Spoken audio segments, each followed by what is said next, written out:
salon urusan capalan kanabon hana mangan ikah dengan lo hangka tudong hana mangan ka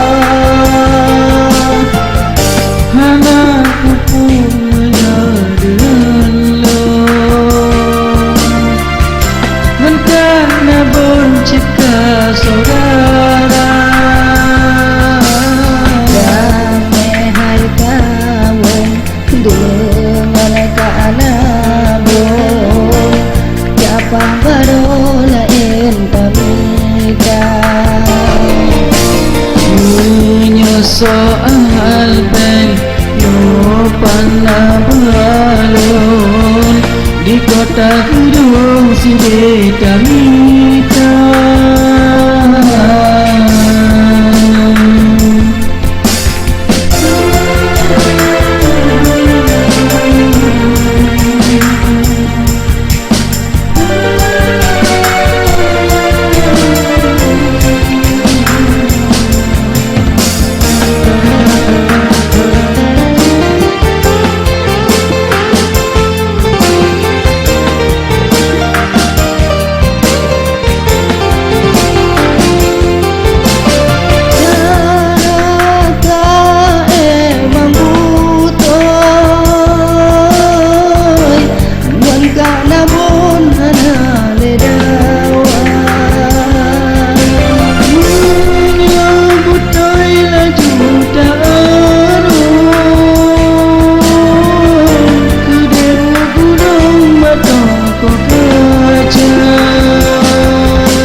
dapat digudung bibiraya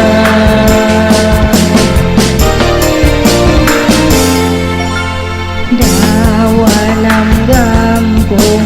garu dengan ka gara-gara capakah kapolong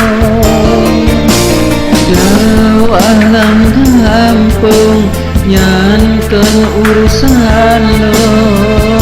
urusan capalan kanabon hana mangan ikah dengan lo hangka tulong hana mangan ka hana pupunya dengan lo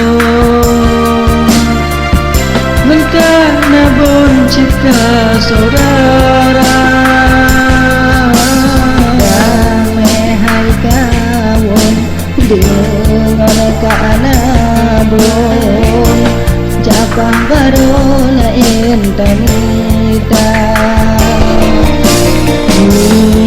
soal peng yo panabalon di kota gedung Sideta Mita